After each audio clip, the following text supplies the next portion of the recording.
shouldn't have followed me here. Keen Yiran's voice was low, almost trembling, not with fear, but with something far more dangerous. Zhu Milan's hand hovered in the air, inches from his arm.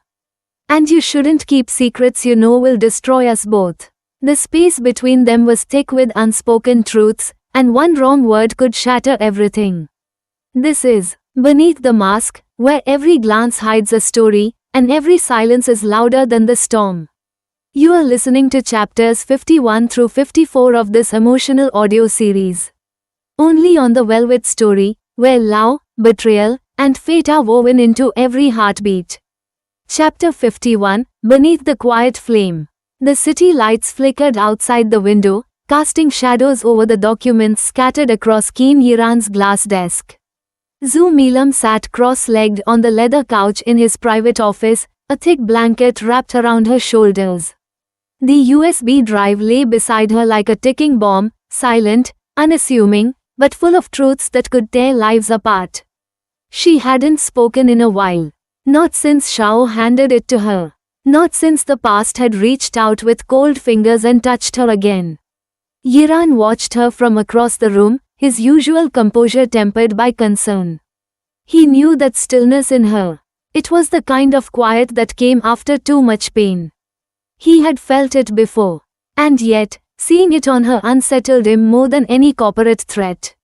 Milam, he said gently, walking toward her, you don't have to hold it all alone. She looked up. Her eyes weren't tearful, but they carried weight. I don't feel alone, she said quietly. I just don't know what this will cost. Once it's all out, what will be left of my name, my family, the people who tried to bury the truth? Yiran sat beside her. He didn't answer immediately. Instead, he picked up the USB, rolling it between his fingers. I used to think justice meant making them pay, he said. But now, I think it means giving yourself back the parts they stole. She turned to him, her voice low. You really believe there's something left of me worth reclaiming? I don't believe it, he said, voice steady. I know. He reached over and touched the side of her face, brushing back a strand of hair that had fallen loose. His fingers lingered, just for a second too long, as if the silence between them had become something more fragile and precious than words. I fell in love with the woman who stood in courtrooms defending her family's honor when the world mocked her, he said. With the woman who gave up everything and still managed to stand. She inhaled sharply, but his voice didn't waver. I fell in love long before I had the courage to admit it. Her lips parted slightly, her heartbeat faltered. He leaned back just slightly, giving her space. You don't have to say anything. I don't know what love is supposed to feel like anymore, she whispered. My first marriage was a trap. My trust was bought and broken. I still look over my shoulder when someone is kind to me. He nodded. Then we'll start from here. From whatever this is, quiet, uncertain, and honest. A silence passed. Not heavy, but warm. Mutual. A different kind of intimacy, built not on sudden passion but on recognition. She finally leaned her head on his shoulder. I think I'm afraid, she said. So am I, he replied. And in that soft, unguarded moment, Milam realized she wasn't fighting alone anymore.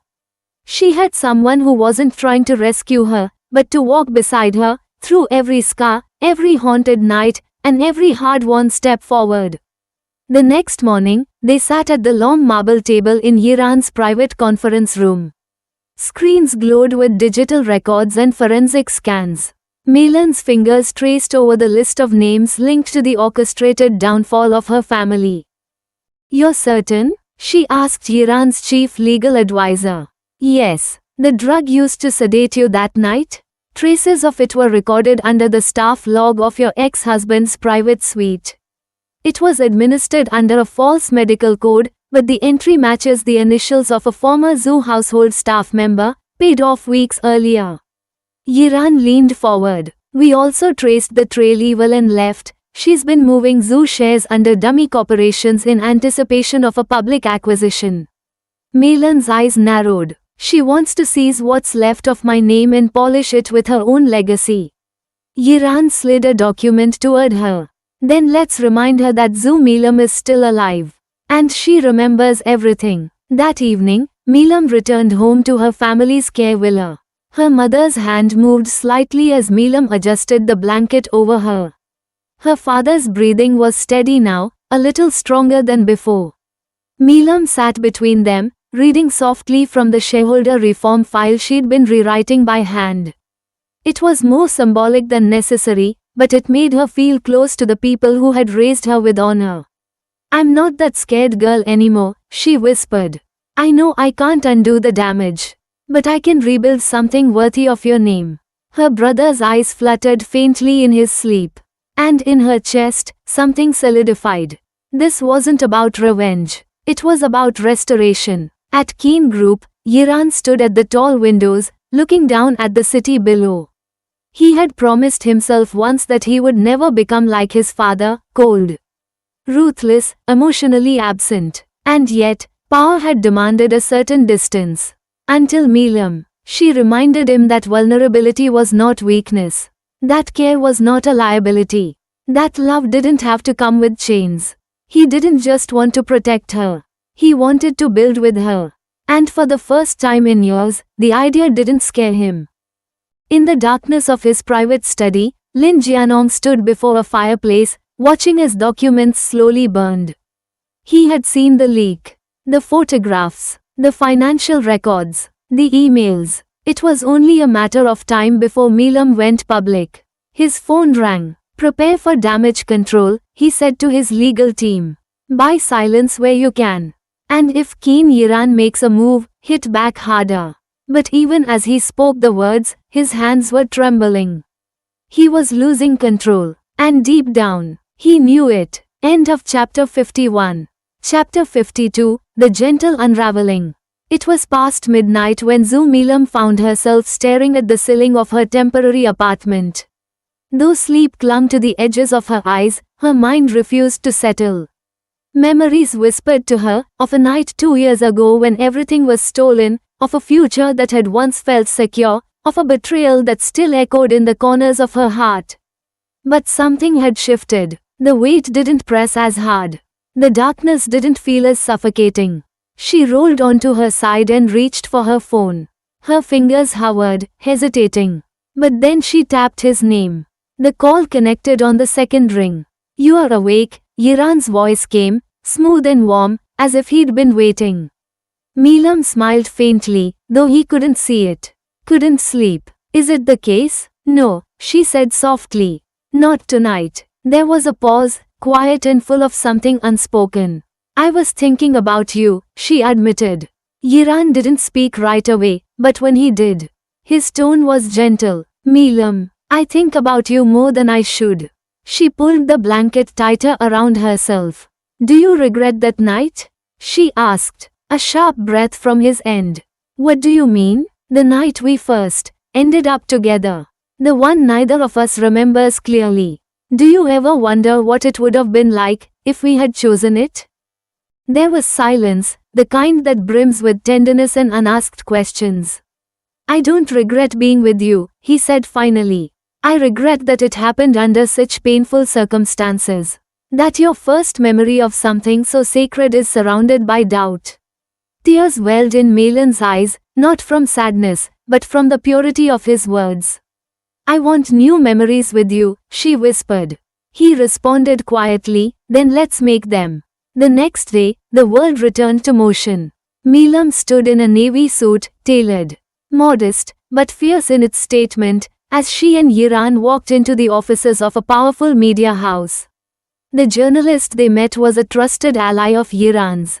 He was known for exposing corruption and political scandal, measured, ethical, and precise. She placed the USB drive on the table. "This is our story," Milam said. "The night I was drugged. The attempted corporate seizure. The false marriage. The accident that nearly killed my family. And you're willing to go public with this?" the journalist asked, glancing between her and Yiran. Milam didn't blink. "If I don't speak, they'll continue ruining lives in silence." Yiran added, "This isn't just about revenge. It's about stopping an empire built on blackmail, deceit, and power games." The journalist leaned back, impressed. You know they'll retaliate? Yes, Meelam said calmly. But this time, they'll do it knowing I'm not afraid.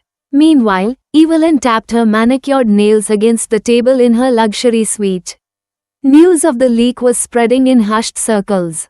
Someone had exposed the early drafts of the zoo asset sale plan, anonymously uploaded to a private forum of financial watchdogs. Her phone buzzed. Lin Jianhong's voice crackled through. The girl has gone to the press. Evelyn laughed once, short and bitter. I underestimated her. And clearly, so did you. You should have handled her when you had the chance.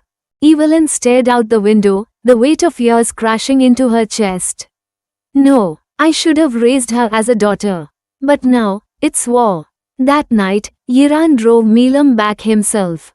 The silence in the car was different now, not awkward, not uncertain. It pulsed with understanding, with shared purpose.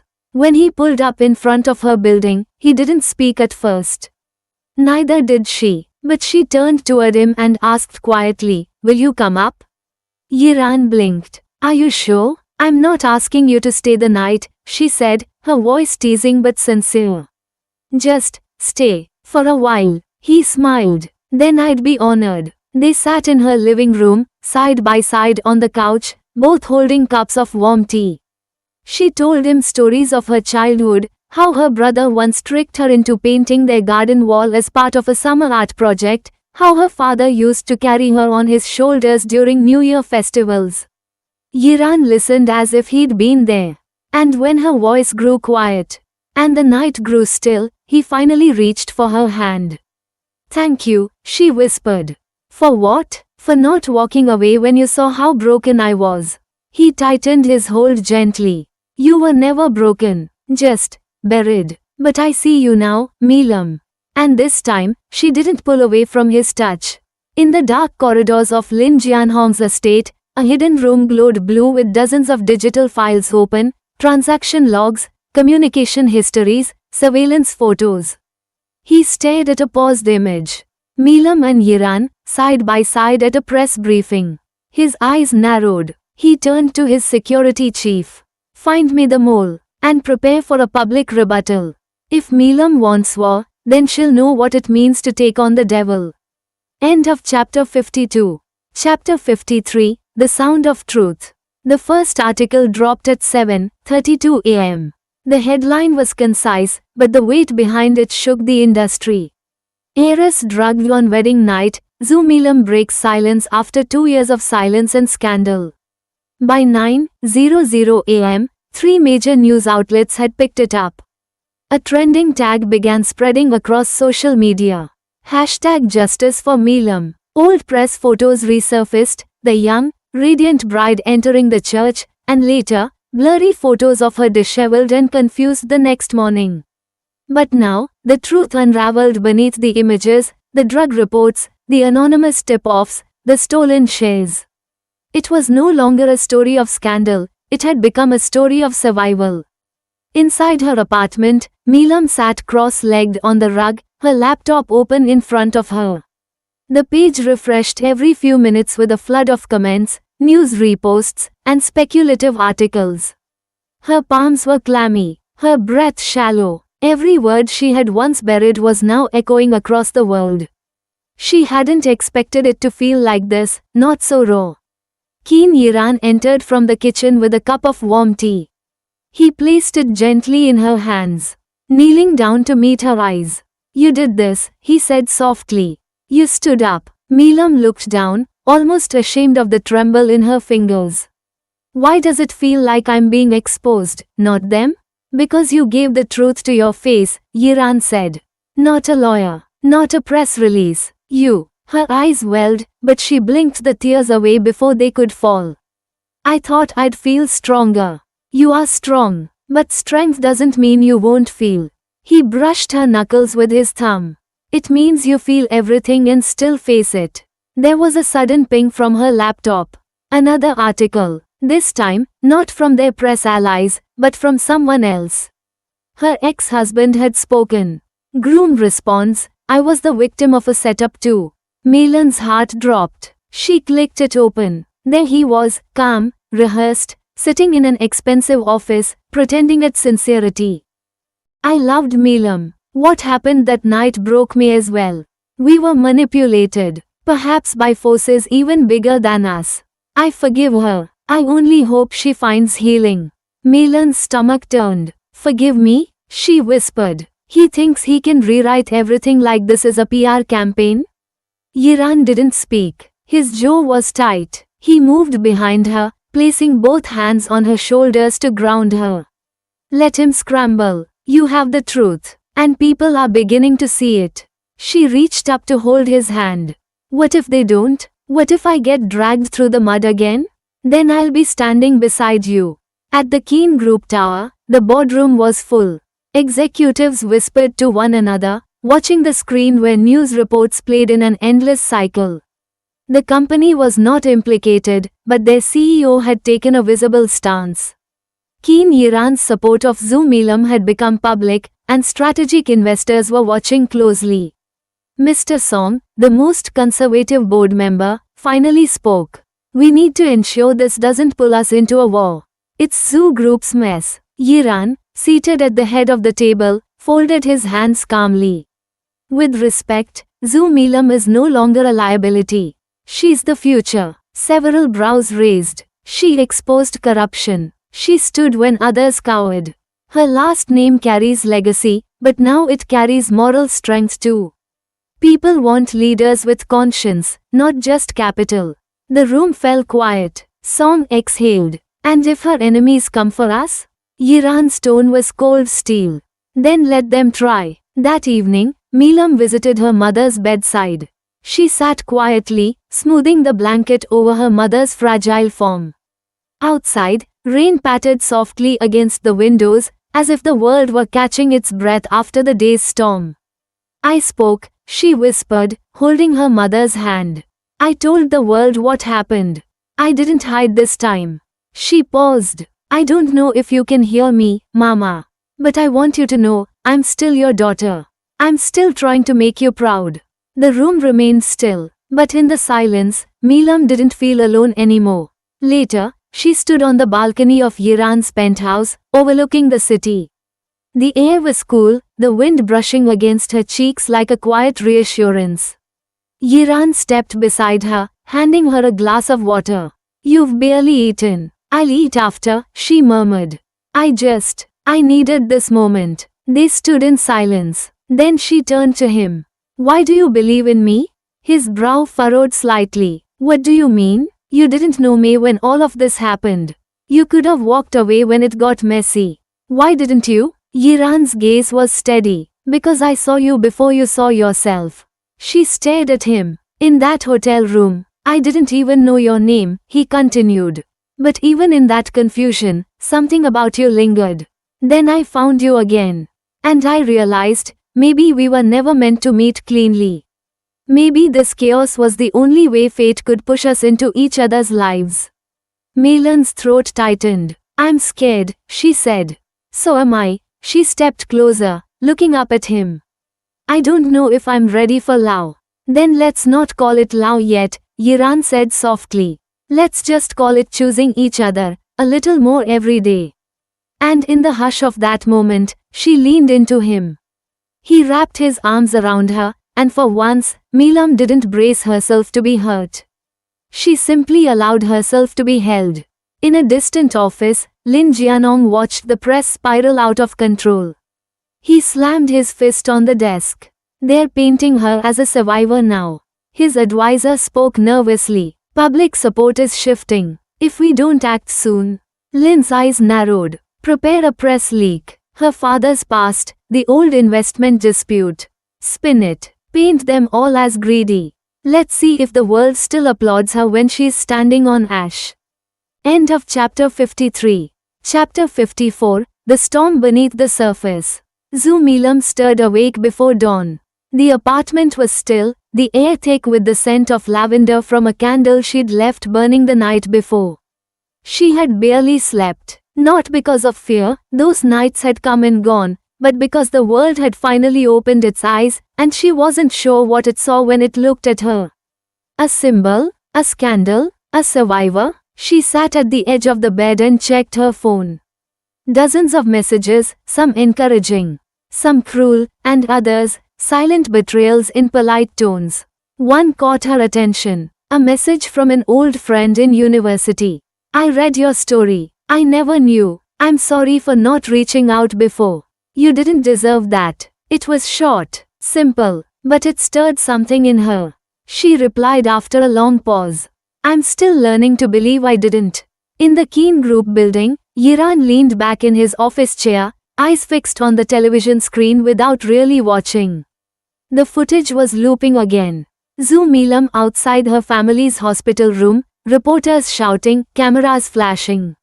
She didn't flinch. She stood tall, composed. But he had been there. He'd seen her hands trembling in her coat pockets.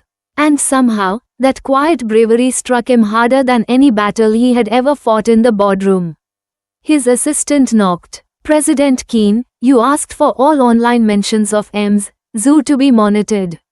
She placed a tablet before him.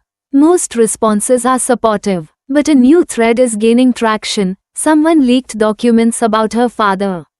They're twisting it to suggest the Zhu family manipulated investor trust years ago. Yiran's jaw tightened. Fabricated, half-truths, taken out of context. Whoever did this knew what to dig for. He didn't need to ask who. Lin Jianong had begun his retaliation. Prepare a rebuttal, with dates and facts. Yes, sir. As the door closed, Yiran stood and walked to the window, staring down at the grey city streets. He had made a vow, silently, maybe, but a vow nonetheless.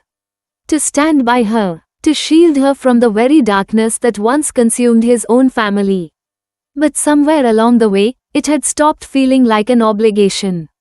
It had become something deeper, warmer, and more dangerous. Milam met with her legal team in a private conference room. The article about her father's financial misconduct had gone viral by noon.